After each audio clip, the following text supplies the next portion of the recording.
Welcome to Sparta Market Outlook, your go-to source for the latest oil market trends, insights, and strategies.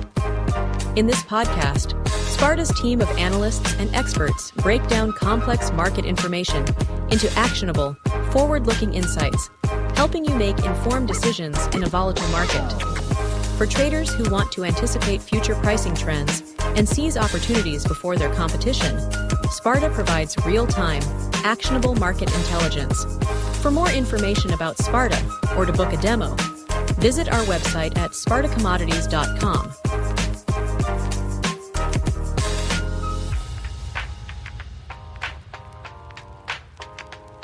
Hi, and welcome back to Sparta Market Outlook, your weekly snapshot of what's driving the global oil markets. So I've been off the mic the past couple of weeks, including for our one-year anniversary episode where Felipe shamelessly stole my thunder and claimed all the glory. But don't worry, I'm back now and fully caffeinated. So a quick hi as well to our US listeners, where I spent last week meeting clients, and unexpectedly a small army of podcast listeners. So it turns out we're globally famous now, which is both absolutely flattering and mildly terrifying. So we've had a week of Europeans hurriedly scrambling to talk to their US counterparts and build a consistent message. So today we're going to be seeing if we can do something similar, but perhaps a little bit more calmly. So I'm your host, Rachel Williams. And for this week, we have Phil, Michael and John on the podcast. So welcome all. Good afternoon. Hey, Rachel. Okay, so we've all seen the headlines. It seems like trading has slowed down somewhat and there's plenty of caution out there, especially on flat price and crude in general, with no one wanting to get stung on the wrong side of the next tweet. So that being said, there's still plenty of juicy insights to be gleaned from the signals that we're following. So once we're past the obligatory bit on Ukraine and Russia, we've got some high conviction calls for you on Dubai spreads, some gasoline spreads, diesel arbs and clean and dirty freight ahead of you. So Phil, let's not dwell on it too long, please. But what has happened this week with Trump's various meetings and what does it mean for oil?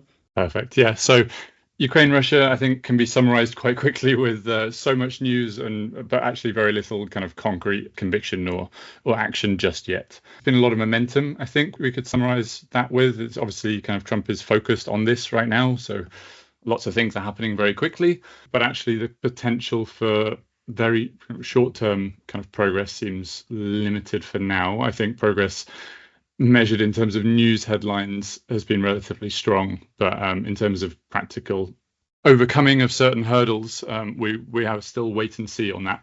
It seems as though some combination of giving up land in return for some kind of security guarantees is Trump's master plan now, although that in itself is a big shift from the hawkish rhetoric that we were seeing just a week ago before he rolled out the red carpet for Putin. So it's all a bit up in the air, and I think that's probably what's driving a lot of that wariness to get involved at the moment. Okay, fair enough. So a few concrete moves towards peace in Ukraine, but perhaps momentum is building so long as Trump stays focused on this. Are there any updates on what this all means for the oil barrel then? So flat price has been kind of trading in its tightest range over the last 2 weeks that we've seen for a long time. There's just very little conviction, it seems, either way. If we look at Brent spreads, they're down slightly the last few days, but it's kind of essentially flat. And it just goes back to that wariness, I think, whilst headlines are still continuing to fly. In terms of oil, otherwise, I think that the risk of escalation of pressure on Russia, especially through any kind of oil-related sanctions, seems quite low for now, given the kind of rapprochement between Trump and Putin over the last few days. I think maybe on India, there is still some movement potentially. So we had Trade Secretary Bessent coming out announcing that he does still want to use tariffs that are linked to the purchases on Russian oil as part of the kind of negotiations or the pressure on India for better trade deal terms there. Said that they were profiteering off Russian oil, which as a kind of justification for why they're going after India and not China, because China hasn't really changed its buying too much on the back of this. So yeah, I think from that, the focus is actually more on India than on Russia at the moment. Okay, so one to keep kind of focus on the headlines in that case, and genuinely thanks for that, Phil. So seems like a bit of a good transition to talk about what's happening in the crude markets in a bit more detail then. So John, over to you. Seen the Dubai market unusually strong for a while now. So does any of the news that Phil just chatted about change any of that outlook? Yeah, it's a very good question, and one we've been banting about here internally for a while now, and that's around the recent Dubai strength and trying to explain it. We have not yet come up with a fundamental explanation as to why Dubai is as strong as it is. So we're defaulting really onto geopolitical risk premium that's finding its way into the Dubai spreads. It's a bit interesting to me that if that is the case, that Dubai is pricing in this risk that India may, in some part, shift materially away from Russian crude sourcing, and obviously the Middle East would be a prime place for them to look. But in the event that occurs, that does create a lot of friction in the market. I mean, India takes north of 2 million barrels a day of Russian crude, and it's not like that Russian crude would immediately find a home. So the fact that you're not seeing some of this risk premium fly into flat prices is, it's an interesting talking point for us. But ultimately, I think that's where we're landing, is that this recent Dubai strength has just been fairly unexplainable from a fundamental perspective. And should clarity emerge on, we'll say, Indian crude sourcing patterns of the future and how that plays out with U.S. trade policy negotiations, we would expect to see a pretty strong roll-off on Dubai, to be honest. West of Suez grades have been arbing in just uncharacteristically well into Asia over the last, call it 6 weeks or so. And all else equal, that should pressure Dubai lower, but something has been supporting it. So it's obviously hard to trade the geopolitical risk headlines, but should things gain clarity there, I think that's our call, that you would see Dubai roll off in fairly short order. Okay. All right. But along those lines, I think, what's been interesting is just how well TI specifically has been pricing in Asia at the moment. Just part of that is due to the Dubai strength. But, along the lines, we've seen for the better part of the summer that WTI has just been astronomically cheap. We've got a new feature on our crude platform, a signals dashboard that has an algorithm that helps us value crudes in various markets. And, at the moment it's saying WTI is north of $2 undervalued in Asia. But despite these screamingly cheap economics on the ARB side for TI, we've seen a step lower on flows into Asia, actually, year on year, somewhat to the tune of upwards of 900,000 barrels a day in some months. And it just so happens to perfectly align, that dislocation in flows aligns with April trade policy refresh from the US. So we think there's additional frictions that are playing in there. But on that note, just this last week, we have seen new buyers come into the market for TI, buyers from places like Vietnam and Pakistan, increased term deals from India. All of these do appear to be in response to trade negotiations potentially. So this could be some of the cracks that we're seeing in WTI cracking back into the Asian market, so to speak, that has been somewhat impenetrable over the last few months.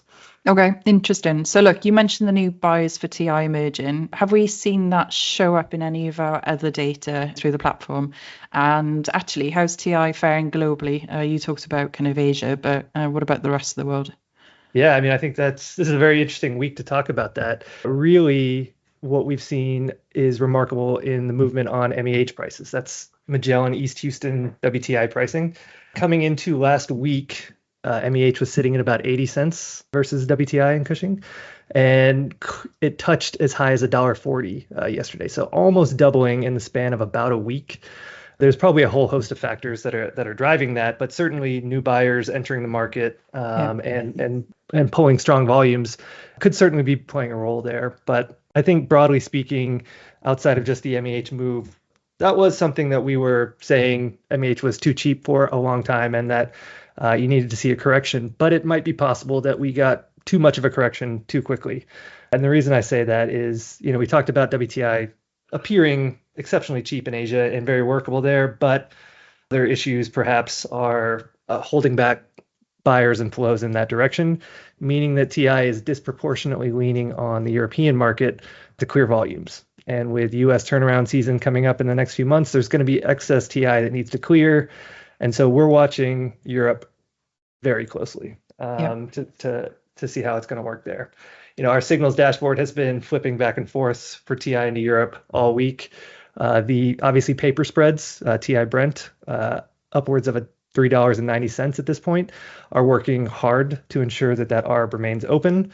but the movement in MEH kind of counteracted that. So even though we said MEH was probably underpriced, just given how cheap WTI was globally, it might have gone too far too quickly and might needs to retrace to ensure that TI can remain open into Europe.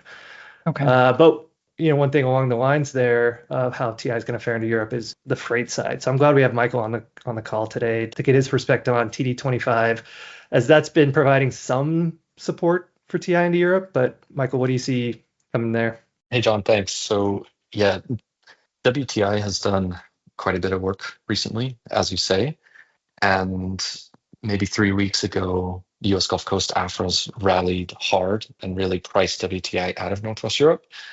AFRAs have since softened and TD25 has come off. It's now around 145 to 150 world scale. And when I look in the platform, it is to strengthen some, nothing crazy, but could easily go to say 160 world scale. And that's off the back of, as you were mentioning, TI being relatively cheap, but also AFRAs are cheap versus the global competition. And on top of that, tonnage supply, which last week was looking very long, say 10 vessels over the trailing average, we're now a couple ships below the trailing average. So I think there is some room for AFRAs to price higher, which in effect will then make TI land a little bit more expensive, but no fireworks here. Okay. All right. I really like the insight that you posted as well on all the dirty freight and the RBIs this week, Michael. So for those listening, please go and have a look at the commentaries for that one. Okay, John, finally, before I let you go, there's been quite some storms in your backyard, so it seems. BP Whiting reported to be pretty severely flooded. Can you just talk us through quickly what's the implications of that likely to be? Yeah, BP Whiting is probably about 30 miles up the road from me, so heavily considering getting a bucket and driving up there and helping them bail some water out of there because I don't want to see my gas prices jump. But, in terms of immediate impacts, I think what goes kind of under the radar for a lot of people that aren't intricately familiar with the U.S. logistics system, and particularly the Canadian logistics system, is just how critical BP Whiting is as an offtake to the Enbridge mainline system. Enbridge mainline being the largest system carrying Canadian crude into the US, north of 3 million barrels a day. BP Whiting probably takes 10% of that entire system's volumes by itself. So when it goes down, despite its highly complex nature, the mainline system that is, it can effectively reduce the capacity of that system. And so with one refinery going down, you could have reduced ability to move Canadian crude into the US, meaning that it's more than likely going to be backing up into Western Canada. So on the price response side, almost an immediate $1.50 move on WCS, as it's really just going to have trouble clearing without that offtake from BP Whiting there in Chicago. But reports at the moment indicate a fairly quick restart, targeting a week or so. But anything beyond that, you're really going to start to see the crude buildup in Canada and probably follow-on effects on the gasoline and distillate side in the US. Yeah, Whiting was always kind of one of those assets that was hotly watched, should I say, back in my days of actually doing real work in the markets. But look, Phil, over to you on this one. Given Whiting's prominence, this definitely sounds like a product story as well, but also how we see in the rest of the clean products markets at the minute. Yeah, so apologies in advance. You're going to be hearing my voice for a few minutes now, I think. But on Whiting in particular, I mean, PAD 2 has been probably the tightest region so far this year on both distillates and gasoline. So it's not great timing to have such a large asset going down, and it's kind of pricing into, or will impact also the story that we have more generally with just RBOB strength coming up. So I'll get to that probably in a second. Take a one step back and look at kind of gasoline as a whole globally. Yep. And the last few weeks have been actually quite a strong month for both cracks and spreads globally for gasoline. Cracks in particular, which has been quite at odds with everything that we're seeing from the components market. So finished gasoline has been strengthening, but the actual kind of underlying components have not. And it's pointing to maybe expectations of lower supply going forward, but rather than any physical shortfalls in supply at the moment. So, and we all through the summer, we've had kind of one-off events and now maybe some geopolitics that have been helping to prop up the market. We've had, Dangote, unexpected turnaround. It was supposed to return at the beginning of this week. No sign yet that it has, though. We've got Vadana sanctions kind of in the east, curbing a bit of supply. We've got reports maybe that Chinese exports are down in August after a strong July. So we have some bits, some pieces here that are adding little, I suppose, strengthening sentiment. But overall, if we look at the platform that we have, we're still in this position where this is the first August since Sparta started, where we have open blend margins in August for E5, E10, SIG92, and A grade, all at the same time. Just tells you globally, finished gasoline is pricing way above expectations on the component prices. There is an option where you could say, okay, is that a bullish signal in that blenders are being asked to step in because refiners aren't providing these kind of baseline grades enough to keep up with demand? But I think if that was the case, we would see component premiums, we wouldn't see component premiums doing what they're doing, which is just heading south pretty consistently, both in ARA and in Houston. So it seems more like it's oversupply driven rather than any signal that to increase demand, increase supply, sorry. Yeah. Okay, so bearish pressure just yet to be felt because of the refinery outages. So can we say something about the TARB or the East-West then, perhaps? Yeah, so I think interregional spreads are probably easier or better to look at when the whole market is being kind of pushed up by maybe expectations of needing more supply later. And I've been talking kind of since probably mid-July about thinking that the TARB needed to widen, and this has gone well for you. On podcast before about how it didn't work out. Yeah. I went too early essentially, and I was slightly ignoring or blind to the fact that Pad 1 inventories were still, when I made that first call, very high or relatively high. Those have been drawing consistently ever since I made that call, and I made that call because the TARB was slammed shut. Yeah. And those Pad 1 inventories have now been falling because that TARB was slammed shut. So now we're at a stage where the fundamentals line up also, it's finally been seen, in the fundamentals, this justification that I had before. And that's probably why the TARB has gained quite significantly over the last week. And we're potentially in an hour or so when the stats come out seeing another draw today on gasoline stocks. So it may even have a move higher.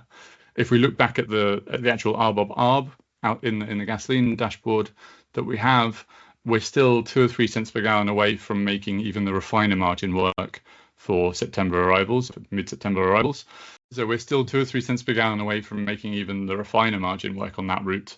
And I think I've seen from Michael's notes that maybe there's a bump in TC2 coming, and that's going to just take us even more away from being able to make F4 or F5 flows work at the moment. So the TAR paper side potentially needing to do a bit more work there. Yeah, so freight unfortunately isn't going to help with this in the next week or so.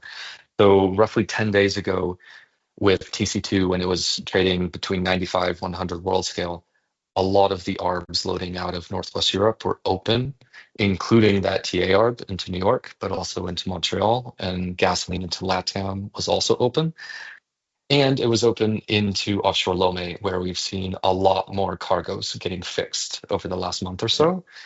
And just already in the last couple of days, TC2 has moved from 105-ish to 115.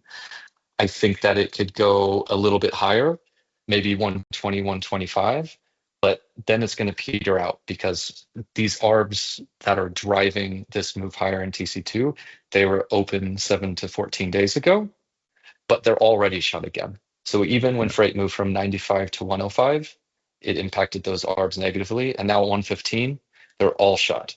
So freight in Northwest Europe continues to not have very much pricing power. And what I mean by that is as freight strengthens, all of the ARB margins just get worse. Yep. If freight had pricing power, the ARB margin would either stay sideways or the components of the ARB would make room for this higher freight. But that's generally not what's happening. So if I was a charterer or an FFA trader right now in Northwest Europe, I'd be looking tail end of this week and at the beginning of next week to take advantage of this, because I think when we pop to above 120 or 125, it will soon be quite a rapid descent back towards 100. Nice. Okay. Yeah, and I think if we do get Dangote returning and those WAF cargoes drying up, that's going to really put a damper on that as well.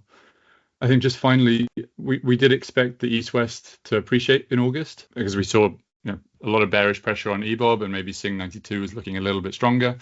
Again, that Dangote outage put a bit of a stopper on that, but we see the AG market in particular looking really quite supported now. Indian supply is looking a bit lower, it's getting more expensive. So still tentatively bullish East-West at least, to round off that kind of regional spreads bit on gasoline. Okay. I'll come back to you at the end, kind of on gasoline and the rest of the clean products for your summary, and Michael as well, actually, for your trade ideas, albeit you've just given us a grand one there. So look, I know we're all looking forward to having Jorge back potentially next week. But in the meantime, is there anything of note in the naphtha market?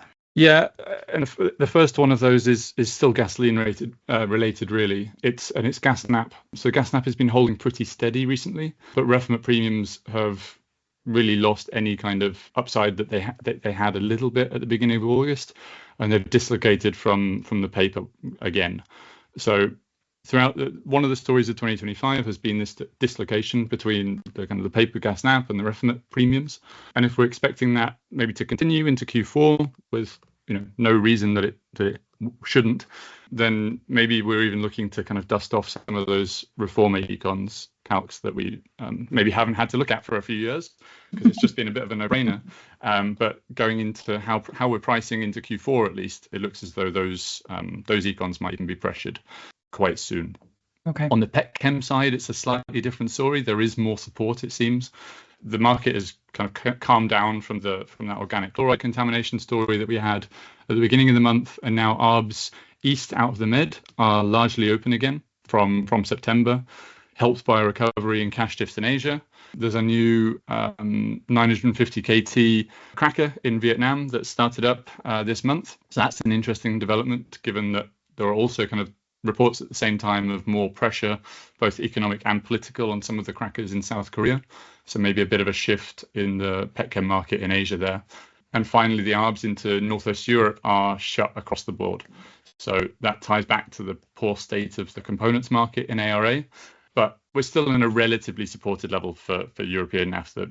Cash diffs is still positive. The Northwest Europe contract is still in a mild backwardation. So it's not we're not in the doldrums, but the ARBs are certainly closed into Europe, which actually may be slightly supportive going forward.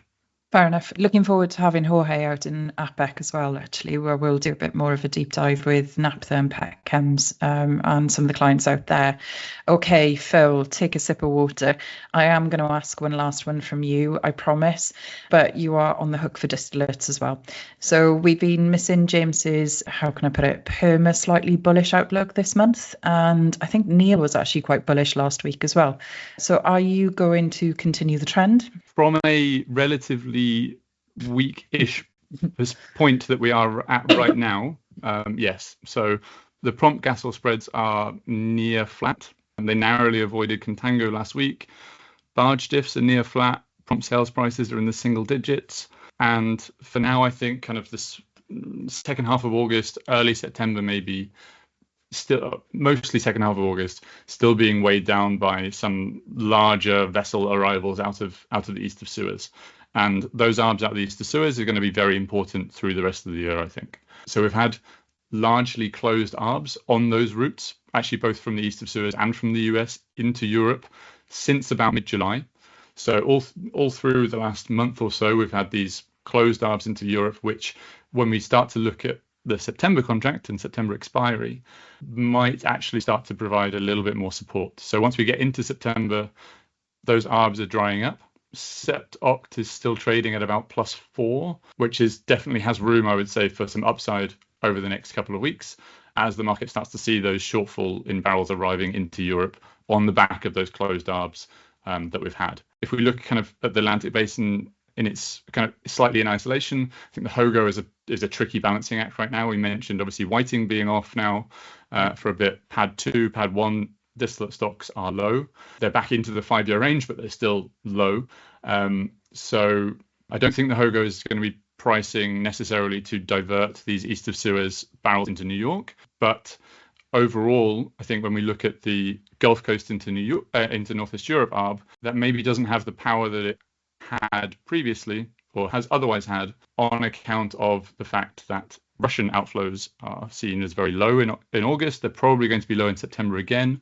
And from what we're seeing in kind of broker reports or just actually in our ARBs, the ARBs into Brazil, the ARBs into LATAM are seeing more of a pull on those Gulf Coast barrels heading south rather than kind of them needing to clear into Europe. Okay. So from a Gulf Coast perspective, they've got options up the pipe. They've got options into LATAM. Doesn't really seem as though they need to price into Northwest Europe. Northwest Europe is really going to be relying on those east of Suez ARBs. So I don't know if kind of from a TC14 perspective, if that has an impact in terms of whether or not that TA ARB is more or less impactful than the ARBs into LATAM maybe. Yeah, so Phil, on TC14 as of last week, it had done enough work to reopen and keep those LATAM barrels moving, but it's totally different story this week. For some reason, TC14 has jumped 60 points in the last 2 days. It's not driven by a change in the ARBs. From what I can see, it's more driven on the supply side. It's just gotten a little bit tight in the front of the MR lists. And does that warrant a 60-point jump by Wednesday of this week? I don't think so. But let's say TC14 is now at 200 world scale. That means your lump sum into the Caribs is over $1 million return, which is a lot. If you'd asked me what that was 7 to 10 days ago, it was at roughly 450K. So it's more than doubled for your short hauls. And when I look at all of the ARB margins now for tail end August and mid-September loading out of the US Gulf Coast, they're all shut.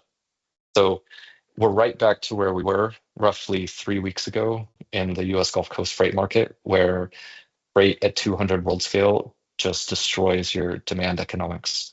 So we're probably going to see a few more days of increased tonnage absorption basis the recently open ARBs. But if freight rates stay at this level going deeper into next week, I think it's going to really hurt demand. Okay. All right, one to watch on that one.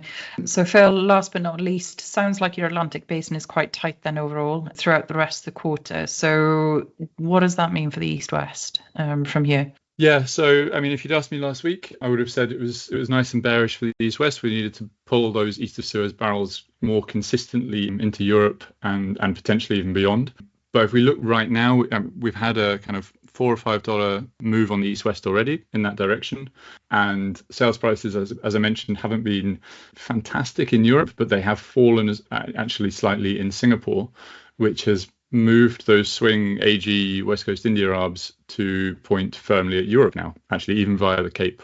Okay. Which is the first time we've seen this in a while. So when I was talking earlier about kind of lower arrivals expected into September, as we're looking right now, we have higher arrivals from the east expected from kind of October onwards again, late September, early October onwards. So if we're looking kind of at the east-west, I think that's probably done all of what it needs to do at the moment to point those barrels back to the west. And it means that it's essentially now up to a kind of balancing act of exactly how tight the Atlantic Basin becomes through kind of turnaround period as to how much of those barrels it wants or needs to absorb when we get to kind of second half of September, early October, because they are now coming at these levels.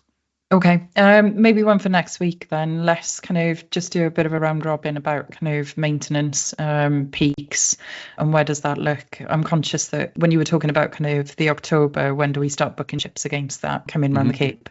So, okay, anything else from anyone else before I start picking kind of on people for a bit of a quick fire roundup? Okay, let's move on. So let's reward all of our listeners who made it this far with some succinct takeaways across the barrel. So John, do you just want to start? Yeah, absolutely. So two things that I'm watching. First, the Dubai spreads that we talked about. Again, fundamentals looking highly questionable there. Geopolitical support there might be a bit shaky. So we're looking bearish. Dubai close out the west of Suez ARBs that we're seeing in Asia. And the other is watching TI fighting to keep its ARB open into Europe with paper spreads doing most of the work at the moment and being counteracted by this aggressive move on MEH. So even though entering last week, MEH was probably a little bit cheap, it's probably come too far too fast. So looking for MEH to cool off a bit here in the next little bit. Okay, good timing there. Phil, highlights across the products, please. Sure. So RBOB risk higher, EBOB risk lower. Why did TARB again? Naphtha is looking a bit more supportive, so narrow gas nap in line with that weaker EBOB. And for ice gas oil, some support into September potentially on this tie to Atlantic Basin, but with those ARBs from the east already open now for October arrival, that should cap any upside going into Q4. Okay, and Michael, where's your biggest conviction this week, in the cleans or the dirties? Biggest conviction on the clean side is we're going to see a continued short-term pop in TC2.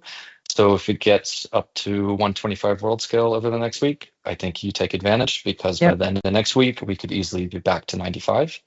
And then also, I just think we're going to see some continued strength in TD25 with TI pricing well, with the freight RBI a couple bucks undervalued, and with tonnage now below average. We could easily see AFRAs in the US Gulf Coast move up 10 world scale points. Okay, I'm off to trade TC2. So from us, I think that's a wrap from us this week on Sparta Market Outlook. So we have covered everything from global risk premiums and regional spreads to some suspiciously confident takes on freights and cracks. So if you're still listening, congratulations, you've officially made it through the barrel. So as always, if you've got questions, feedback, or just want to challenge Phil to a duel over his distillate take, our inbox is open. Please form an orderly queue. We're hoping to have Jorge back on next week, assuming he returns from his mysterious gasoline sabbatical, last seen poolside, claiming he's conducting field research on E10 cocktails. So in the meantime, we're going to be keeping tabs on the next Ukraine peace deal meetings, China exports, and whether TI can cling on to the last shred of dignity in Europe. So until then, keep your positions tight, your ARBs open, and your inbox alerted for the next episode. Thanks for tuning in. Thank you for listening, and we hope you enjoyed the podcast. For more information about Sparta or to book a demo, visit our website at spartacommodities.com.